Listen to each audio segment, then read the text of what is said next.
Alright, what's going on guys, it's your boy Zuchi. Welcome back to another Yu-Gi-Oh! Master Duel video. Today's video we're going to be using the Drytron deck. I finally decided to make a Drytron video. You guys have been asking for it, so I was like, okay, I got you guys. This is going to be a mixture of like 2-3 Megalith cards, right? And then the one benten obviously, but it's like you're using benten twice in this deck, or even 3 times if you could, honestly. But yeah, I'm going to be showcasing you guys that this deck still is pretty strong going first. Maybe even going second. I don't think I got any going second duels in this one because I don't know, I just didn't get any. But maybe for in a later video or something, I might be able to get just a pure going second video out for this deck, right? But yeah, I just want to take time to bring attention to my latest video, which was the pretending to be a bot video. I uploaded that video in hopes that it would be like a new kind of fun video, right? Because on my channel all we've been doing is showcasing decks, you know, giving tutorials on how to use certain decks and stuff like that. But I wanted to take a little bit of break from that and just upload something different. And the comment section completely missed the point of the video. Yes, I understand that the extra deck had 6 cards in there, I know that, but the combo doesn't work if I don't have those 6 cards, right? So regardless, the point was for the opponent to either let me go first, right? Because they saw the icon in the name and the mate, or when they do go first, they maybe don't check the extra deck and they just see that it's small, and they just pass their turn right away, and then I would OTK on the second turn. If I wanted to pretend to be a bot, I could have, yes, I could have just stayed there for 3 minutes, but who wants to see a 3-minute video or just like a 16-minute video of just each 3 minutes me just staying there talking about absolutely nothing, right? It would be more interesting if I went second to try to OTK that turn because he passed his turn, right? That was the whole point of the video, but it completely missed some people's head, and then they were just being mean in the comments. And it is what it is. I appreciate all of you that did enjoy it and actually saw what I was trying to do. But yeah, without further ado, if you guys do enjoy this video, hit that like button, comment, share, subscribe, all this stuff, and let's just hop straight into it. Alright, so in this combo right here, we ended up going first, and we do have full combo in hand, right? Thankfully, we had our Nova in the hand, so we can bring out the Alpha. Then we get Zeta to special summon by tributing the Alpha. Alpha activates tributing the Gamma. We're gonna add the benten to hand. We're gonna go into our Mu Beta, so that way we can send a Delta to the graveyard, right? So we activate Delta, tributing the benten. Benten's gonna add to our hand after we draw. Okay, so pause. If we didn't draw into this, benten would have added the Phul to the hand, alright? We needed the benten to add that. If we do draw into it, which we did, we're just gonna add our actually no, benten would add the, obviously benten would add the diviner still, and then I'll show you what we would actually do. So benten adds the diviner.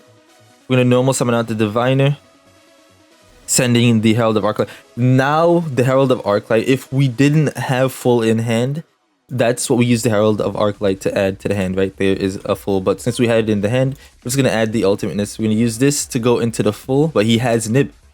He has Nib, so now our goal is to try to play around it, right? Thankfully, we didn't use Gamma in the graveyard, right? So thankfully, that's good. But we still get to activate that, so we're gonna go into our Phul. Phul is gonna activate to bring back the benten to the hand, turn it into a level 6. Then we're gonna activate the Gamma. Gamma activates, and then we get to bring back another Drytron monster. It's good.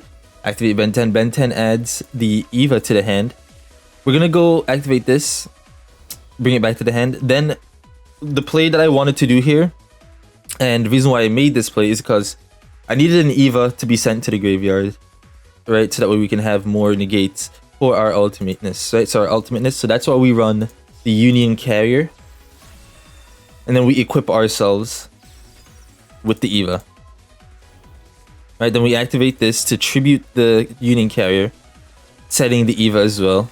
Go into ultimateness, Eva activates, we add 2 to the hand, 1 and then 2, which is perfect. All right, then we end our turn.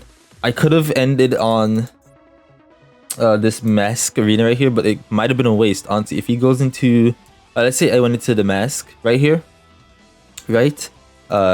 He could have just went to the battle phase and just attack over it, and then it would just be a waste of a card. So I decided to just keep these two for extra life. You know what I mean? So yeah, he gets to his turn. He's gonna activate this Miracle Rupture. He's gonna send the Tackle Crusader. We're gonna have to negate that because he attempts to turn it face down. Okay, I sent this so that when we send the Eva, we can use Eva and that to banish instead of our benten, because we're gonna use benten for the next turn. It actually, yeah, he is using the Adamantipated, so we're gonna negate the special summon. The one good thing about the Ultimateness over the Perfection, right, is that it negates special summon, so that's really good. Really good. So we're gonna negate that. We're gonna activate the Eva. Eva adds 2 to the hand. We're gonna add another Diviner. Really good. He's gonna use that. We're gonna activate Ultimateness here. Negate. I would have already surrendered, to be honest with you. But he's probably hoping that we can't get over the Nibiru. Goes into the battle. He's gonna attack into my Phul. It's perfect. He ends his turn. And from here on, we have game this turn.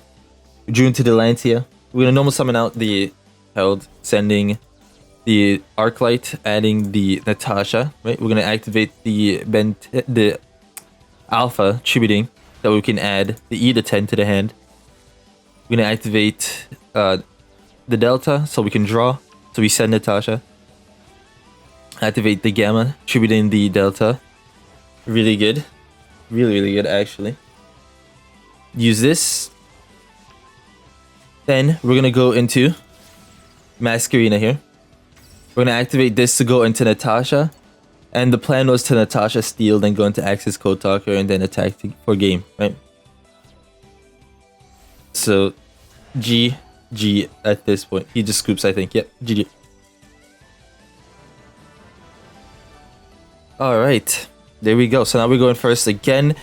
We drew into the Lancea, which is really good. I'll show you guys something that I should have done with the Lancea, right? But first, we're gonna activate the Preparation of Rites, getting the benten, activate Alpha, sending the benten. Benten adds the Phul here, because we're gonna need the Phul. Basically, we're going to need it. We're going to use this to send the Arc Light, so that way we can add the Ritual spell to our hand, because we don't have it in the hand. We don't have a way to get it, right? So we're gonna activate the Ritual to bring the Phul. Phul's gonna activate. We're gonna add back the benten to the hand, right? Then we're gonna activate Phul to tribute the benten, so we can use benten's effect one more time. Right? Perfect. Benten, and then we get to add. We're gonna do 2. We're gonna add. We're chain blocking just in case, right? So we add another Phul to the hand just in case, and then we add the orange light, right? Just in case of a nib. We go into benten. Benten's gonna send a Gamma. Gamma's gonna activate, sending the Ultimateness. Good. Then we get to bring back. Now we're gonna go into after we bring back the spell card, we're gonna go into Mu Beta, sending the Delta. Then Delta is gonna activate. We're gonna tribute the Phul. And we get to draw 1. And we drew into our boss monster. So we're gonna go into Ultimateness at this point. Perfect. And then we're gonna go into Mask. And we pretty much have the typical Drytron board. Alright, so then we get to send we get to send 1 to send Eva to the graveyard, and then we add 2 to the hand. Which is perfect. He has Called By, but we have Ultimateness, so we negate. Perfect. Lancea is a fairy monster as well, so there's no point in not running this card, in my opinion. It actually does well against Eldritch. I'll show you why I messed up a few times here. Okay. So he's gonna go. So if I activated Lancea right now, he wouldn't have been able to do this. He wouldn't have been able to do basically most of the plays that he did this turn, right? Because most of his trap cards, they can banish, and Lancea stops you from banishing cards for the rest of this turn. So basically every play that you see that he banished, I should have activated Lancea like 10 times before. But we'll see. Okay, so we're gonna negate Ultimateness. Just basically does what Ultimateness does, and that's just negate. We're gonna negate this as well. We're holding on to the Eva as much as possible because I wanted to use it for next turn so that way we can add 2 to the hand again. But it's okay. There it is. He's gonna send 2. We're forced to go into a monster here because this goes back to the deck, or no, it gets destroyed. Alright, so we're gonna go into Unicorn, but Unicorn doesn't do anything for us because he's no card in the field. See, right here, he wouldn't have been able to use that because we could have Lancea'd it. He's gonna activate the Golden Lord. We're gonna negate it. We sent the Eva. Then we're gonna activate the Lancea because we know that the card that he just sent has a banish effect. So we're just gonna let that go through. Right? Then he's gonna activate a spell card, which special summons Eldritch from the deck. And pretty much he loses this turn. There's not much he can do. Right? We're gonna go into our Accesscode Talker here.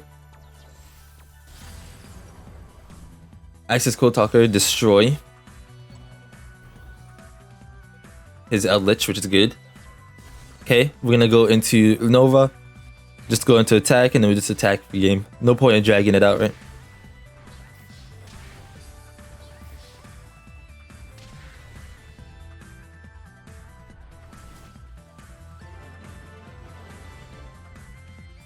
Alright guys, that's gonna be it for the video here. This is the deck that I own. I own 44 cards. Basically, any card that you draw, if it's not like a hand trap or just these diviner and whatever, you're basically going to be able to full combo. If not full combo, 100% of the time you're going to be able to get into DPE, right? So that's really good. I wasn't running Verte in the first duels that you saw, but because I forgot to add it. But yeah, this is the deck here. Very, very good still. Very good first turn deck. You can still destroy a bunch of decks with this. You can definitely get to Diamond 1 with this. I'm going to be honest with you. You can definitely get to Diamond 1 as long as you're not breaking every single time, right? And benten at 1 does limit it a little bit, but it's still alright. If they do called by it, it does stop your combo a little bit, but you can still find a way to win. The deck is really versatile. It's really good. I do still think the Perfection build is still better, but this one is definitely up there as one of the better Drytron builds, in my opinion. So yeah, hopefully you guys do enjoy this video. I'm going to have the deck list in the description. And yeah, if you guys did, hit that like button, comment, share, subscribe, all this stuff, and I'll see you guys in the next one. Peace.